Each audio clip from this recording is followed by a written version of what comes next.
Bonjour à toutes et à tous, merci d'être là. Aujourd'hui, on va voir ensemble comment on peut peindre un arrière-plan un peu plus élaboré, puisqu'on avait commencé il y a 15 jours avec un arrière-plan qui était plus simple.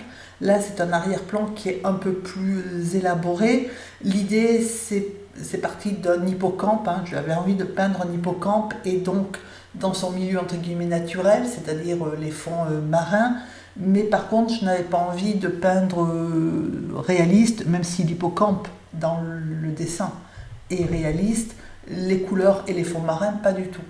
Mais donc voilà, je vais vous montrer comment j'ai fait pour faire l'arrière-plan tranquillement, sans complètement imaginaire, hein, puisque c'est pas du tout un fond marin.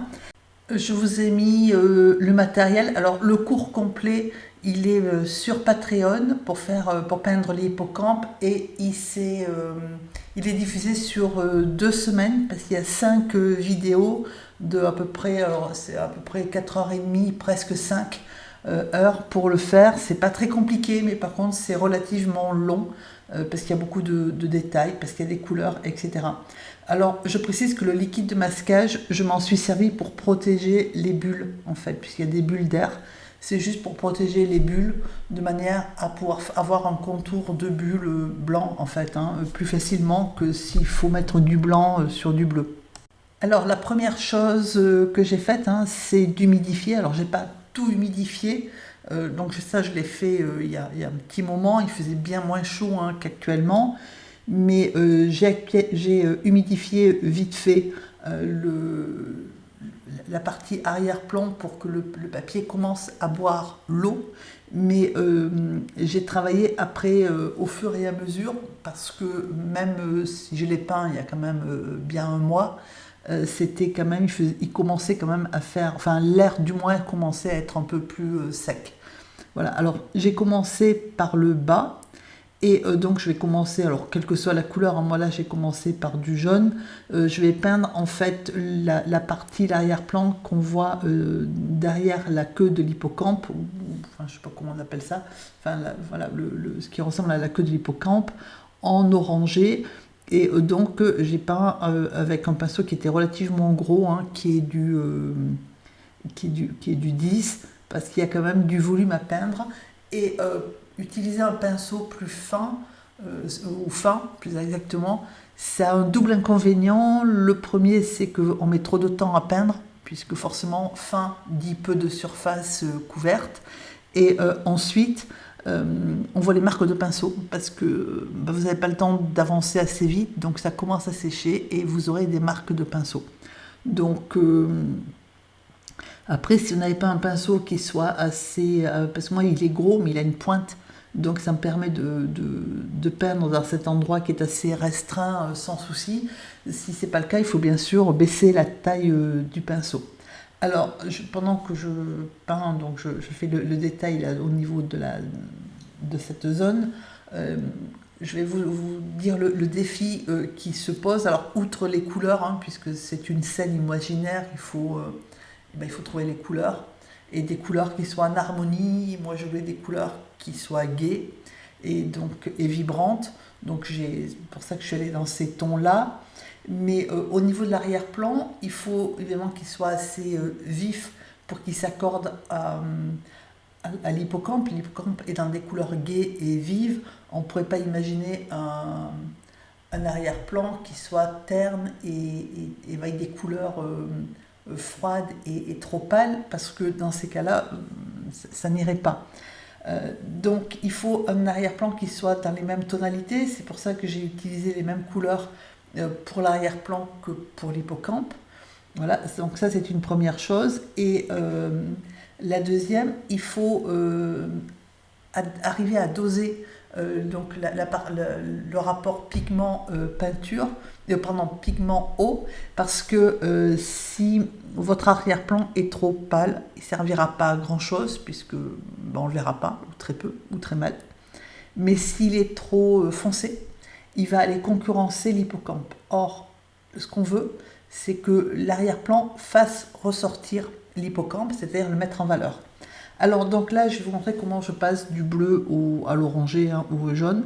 J'ai rincé le pinceau, j'ai préparé mon bleu entre le turquoise et le bleu d'outre-mer et un petit peu de rose. Et je vais, donc le papier est humide là où je suis, et je vais faire la transition en fait dans l'humide. Alors pourquoi est-ce que je suis passée dans le rose? Alors, un peu pour faciliter la transition avec le bleu, mais c'est pas la seule raison, parce que si vous regardez ailleurs, j'ai bien l'orange qui est en contact avec le bleu, donc c'était pas mon but premier.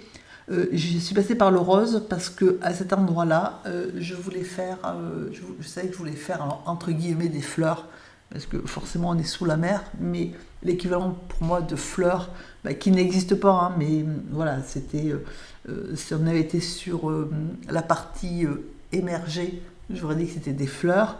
Et comme je les voulais roses, j'ai trouvé plus simple de les faire directement roses. De la même façon, puisque je vais vous montrer que la partie gauche, sinon l'arrière-plan en premier passage de couleur, puisque je l'ai fait en 2 fois, il tient presque 1 heure la première fois. Donc, alors pourquoi? Parce que c'est assez... il n'y a pas de liquide de masquage qui protège l'hippocampe, et si vous regardez l'hippocampe, il n'a pas de trait, de contour extérieur lisse, donc c'est plein d'aspérité et de creux, ou de creux et de bosses, comme vous voulez, et du coup ça prend du temps, parce qu'il faut faut être minutieux pour peindre, pour ne pas peindre l'hippocampe, et pour peindre juste l'arrière-plan. C'est pour ça que ça prend du temps. L'hippocampe c'est pareil, c'est pas très compliqué, mais ça prend du temps parce que c'est plein de petites zones qu'il faut peindre une à une, et comme il y a plusieurs couleurs, ça prend du temps. Alors quand je change de couleur, vous remarquez 2 choses. La première, je rince mon pinceau pour pas mélanger les couleurs, pour pas avoir un pinceau sale et donc des couleurs sales. Ça c'est la première chose. Et la deuxième, j'évite de mettre mon pinceau sur la peinture qui est déjà posée, c'est-à-dire que je la pose à côté. Alors c'est vrai que là ça a l'air d'être sur le orange, mais ça l'est pas, c'est juste à côté, et c'est l'humide, l'eau, qui va juxtaposer et lier les couleurs. C'est-à-dire que si vous superposez l'orange avec le bleu, ça va vous faire du gris, et vous allez voir. Ça donne un bleu qui est un bleu gris, et à terme du gris si vous persistez. Alors je ne dis pas qu'il ne faut pas le faire, on peut avoir à le faire, mais là vous voyez bien que je ne voulais pas avoir de l'eau, la mer grise. Du coup j'ai évité de superposer mes couleurs.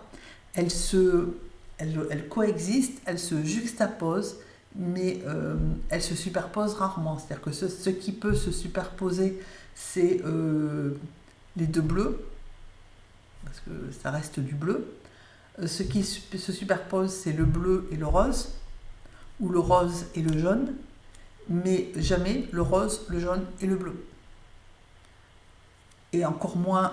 alors c'est vrai que j'aurais pu superposer le bleu et le jaune, mais j'ai pas voulu mettre de vert dans l'arrière-plan. Mais j'aurais pu le faire.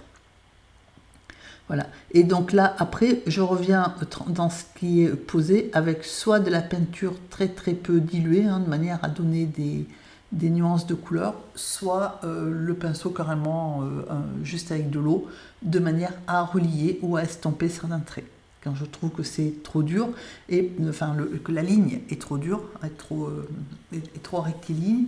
Et je veille, bien sûr, tant que c'est pas fini. Donc là, c'est le haut, puisque le bas, je me suis servi de l'ombre de l'hippocampe qui est en bas pour pouvoir faire la limite, puisque mon hippocampe, il est cerné par l'arrière-plan. Du coup, il faut trouver un endroit où on puisse faire le raccord. Et le raccord, j'ai choisi de le faire en bas, là où il y a la zone d'ombre et les pierres qui viennent sous l'hippocampe, de manière à ce qu'on ne voit pas le raccord.